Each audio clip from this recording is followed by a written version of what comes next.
Update sedikit tentang follow up meeting yang sebelumnya Pak Ketua. Saya kan udah mencoret tuh bintang di pergerakan mahasiswa IPDN. Udah jalan ya Pak ya, 1.300 orang ke sini. Ya. Bagus sekali saya lihat tuh di Detik, di YouTube pelepasannya, jadi bagus sekali. Terus yang kedua adalah Satgas Jembatan Pak, yang sebelah. Sekarang ganti orangnya Pak. Kalau punya utang, bosnya datang. Kalau udah utangnya lunas, anak buahnya datang Pak. Beda benar. Jadi kita alokasikan Pak 1 triliun ke Satgas Jembatan. Terus kemarin di Hambalang ada perintah ditambah 2 triliun. Jadi Satgas Jembatan punya alokasi dana harus sekarang 3 triliun. Kalau nggak beres juga jembatan di sini keterlaluan. Tapi saya pikir ya utangnya udah lunas ya Pak ya. Kira-kira utangnya udah lunas itu. Kita juga membantu beberapa case di mana kan tadi Pak Tito bilang kita perlu kapal keruk ya. Itu ada rupanya perusahaan yang dipinjam kapal keruknya lewat TNI, lewat Menhan. Tapi ada isu bea cukai katanya karena itu dari kawasan ekonomi khusus dimasukin ke sini harus bayar cukai 30 miliar. Saya bingung, mau bantunya mesti bayar. Jadi begitu laporan itu sampai saya langsung saya bilang udah abolish. Jadi kapalnya sudah jalan ke sini, nggak usah bayar cukai. Nanti kalau sudah selesai, tapi dibalikin ke sana lagi. Itu yang paling penting. Jadi nanti kalau Pak Tito mau pinjam dari tempat-tempat lain yang sejenis yang ada kendala seperti itu harus bayar cukai segala macam, lapor ke kita langsung kita bypass dan itunya kita pakai. Kan keterlaluan kalau orang mau bantu aja kita pajekin. Terus bicara dana APBN untuk 2026 untuk pembangunan kembali daerah terdampak, saya rasa cukup ya. Untuk DSP di BNPB kami ada 250 miliar, tambah cadangan bencana 5 triliun, tambah juga arahan dari Presiden untuk menambah dana DSP 600 miliar. Jadi dananya 11, kanan saya ini cukup banyak. Cuman sepertinya dia kurang mampu belanja. Nanti itu Pak yang tadi uang saku pengungsi yang 15.000 per orang per hari ya. Kalau Skamsos kan belum bisa masuk kelihatannya ya. Kenapa Anda nggak masuk? Anggap ini masih bencana sampai akhir musim hujan kira-kira gitu. Jadi Anda bisa masuk. Datanya kalau data nggak usah sempurna amat. Orang bencana mana bisa data sempurna. Yang penting bisa terverifikasi. Ada yang bertanggung jawab gitu. Itu harusnya besok juga bisa tuh mereka dikasih uangnya. Bisa nggak? Kalau sudah ada datanya kan? Loh, Anda datanya ada? Ada. Ya, yang nggak usah sempurna sekali, udah SK buatnya mereka tanggung jawab kan. Anda masuk, besok bisa? Bisa. Oh, udah bisa tuh besok? Besok ya? BNBA-nya ada. BNBA-nya ada. Oh, udah, kalau nggak selesai tunggu data sempurna sampai kapan? Nggak ada data yang sempurna itu. Betul Pak. Kita buat data itu aja, data sen bertahun-tahun, data pendudukan bertahun-tahun, nggak ada sempurna. Data beras aja nggak sempurna. Nggak ada yang sempurna, saya pikir ambil resiko aja. Kan Anda yang beresiko, saya enggak. Pak Menko, sama satu lagi, syarat salur tadi, syarat salur. Syarat salur. Syarat salur. Tidak terlalu ribet biar percepatan pembangunan di daerahnya. Kita lebih maju lagi Pak. Karena ini keuangan Pak. Cepat pokoknya. PMK relaksasi penyaluran dan penggunaan transfer ke daerah itu daerah terdampak ya. Itu PMK nomor 102 2025 untuk ini tanpa syarat Pak. Nggak ada syarat lagi jadi Pak. Jadi aman. Jadi PMK-nya udah ada. Jadi makanya tanggal 2 Januari kemarin ke sini sudah ditransfer penuh. Misalnya ke Tamiang tadi seperti Pak Tito bilang kita transfer 47 miliar Pak. Tapi mereka punya di rekening mereka 132 sehingga mereka punya cash 160. Dari situ sih Tamiang tuh nggak ada kendala uang sebetulnya. Saya nggak tahu kenapa mereka nggak berani belanja Pak. Tekan juga mereka Pak. Kalau itu suruh belanjain aja duitnya. Mau ngumpulin bunga nanti ada yang periksa loh. Itu Pak, Mas Pur itu karena petugasnya yang terdampak, atau pegawainya semua terdampak. Jadi kita backup dengan pegawai Kemendagri 100 orang di sana. Ya, Untuk poin saya salah adalah satunya. uang bukan masalah utama sebetulnya.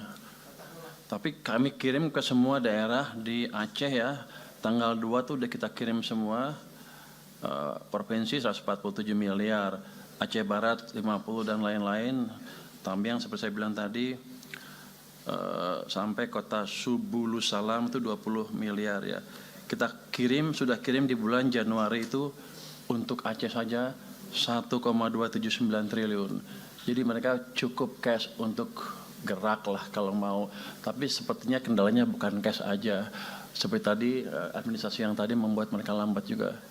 Jadi nggak masalah itu untuk cash. Ini jadi sekarang setiap bulan tuh setiap awal bulan kita kirim ke daerahnya langsung tanpa permintaan ya. Tanpa surat permintaan kita kirim sesuai dengan data setahun sebelumnya. Dari situ kita prediksi. Jadi mereka nggak akan ada kekurangan dana untuk itu. Pak Menteri, kami mohon efisiensi yang untuk Aceh agar bisa dikembalikan untuk tahun 2002. Kan saya udah bilang waktu itu akan kita ini ya, kan saya hanya belum berani ngomong ke presiden nih. Tapi ini kan dananya udah ada nih. Jadi dana bukan kendala, Anda pakai aja, nanti saya pasti ngomong, atau minta aja Pak Ketua yang ngomong tuh. Pasti lebih cepat. Saya pikir kalau Bapak bisa mutusin sekarang ya kita. Tapi mesti lapor ke presiden apa ya? Bapak lapor ke presiden lah. Saya lapor dikit-dikit.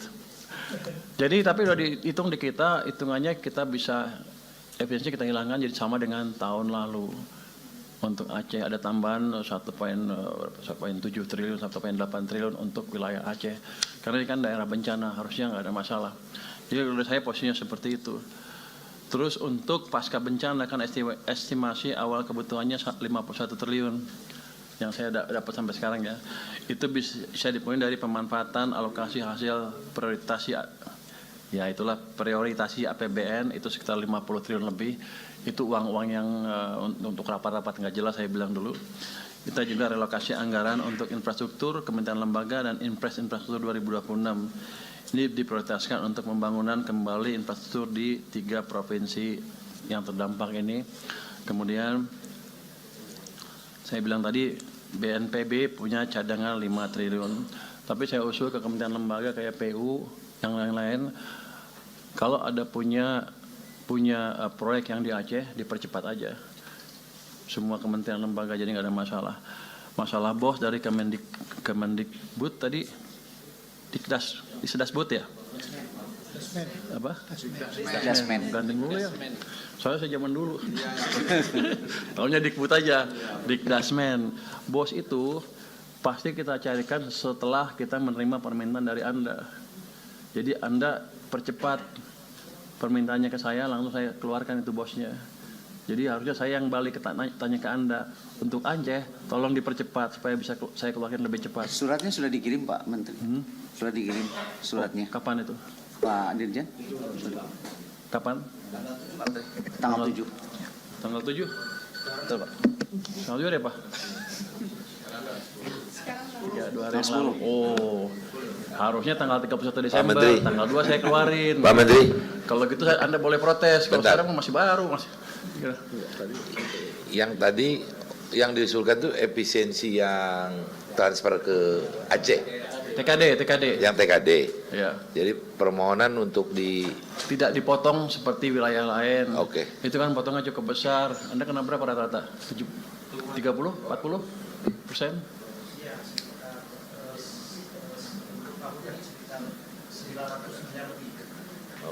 Oh, nggak banyak itu.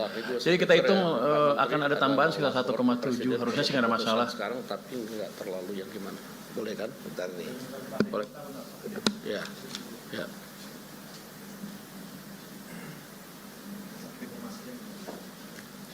Bentar.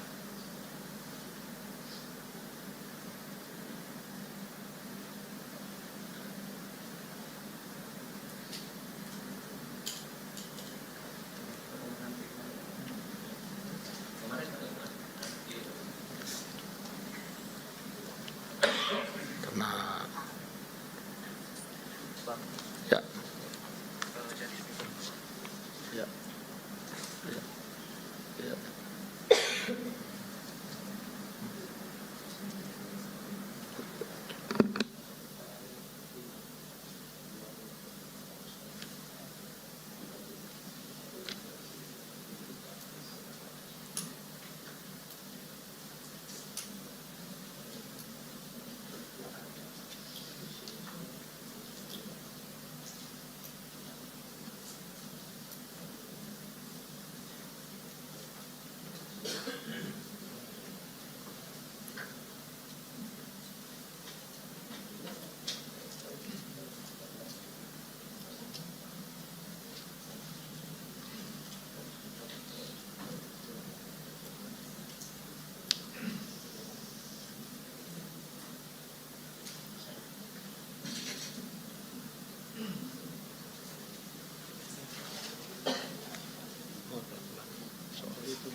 Halo, selamat pagi Pak.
Kalau saya kan nggak bisa telepon, beliau yang bisa telepon.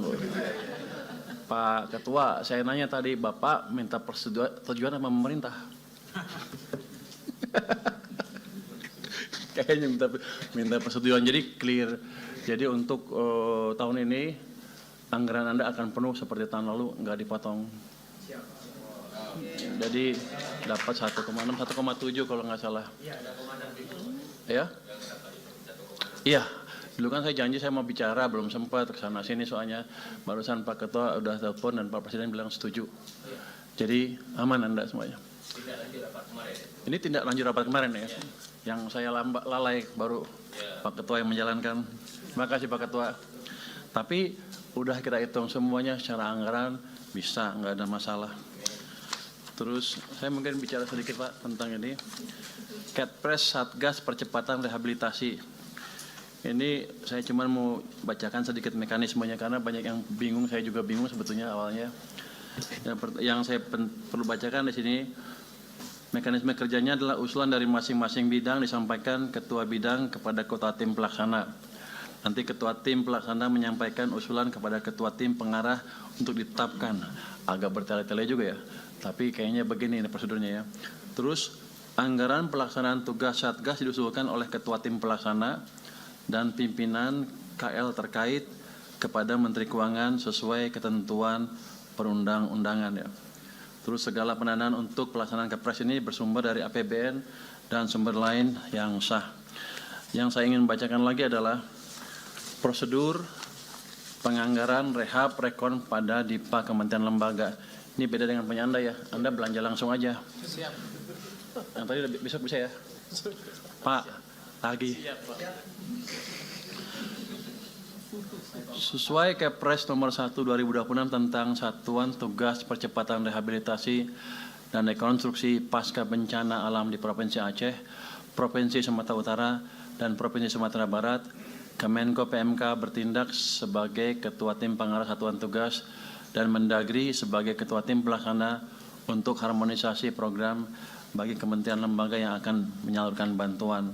Yang kedua, berdasarkan program dan rencana kerja anggaran yang telah mendapat persetujuan Satgas, KL yang mendapatkan penugasan menyampaikan usulan anggaran kepada Menkyu. Jadi sana terus sini Pak. Kemudian yang ketiga, pemenuhan anggaran dapat menggunakan RO khusus dan atau ABT dari BABUN. Ya. Pimpinan Kementerian Lembaga menerbitkan surat keputusan Menteri atau pimpinan lembaga dan surat pernyataan tanggung jawab mutlak untuk menggunakan anggaran yang ada pada RO khusus. Yang kelima, dalam hal anggaran RO khusus tidak mencukupi, Kementerian Lembaga melakukan optimalisasi dari alokasi anggaran yang tersedia untuk melaksanakan kegiatan yang terkait dengan pemulihan pasca bencana di Sumatera. Yang keenam, terhadap hal anggaran KL tetap tidak mencukupi, pimpinan KL dapat mengajukan anggaran belanja tambahan kepada Menteri Keuangan. Jadi mungkin itu prosedur yang mesti diikuti oleh kementerian lembaga ke depannya supaya semuanya clear. Mungkin demikian update dari kami Pak. Terima kasih. Wassalamualaikum warahmatullahi wabarakatuh. Jelajahi cara baru mendapatkan informasi. Download Metro TV Extend sekarang.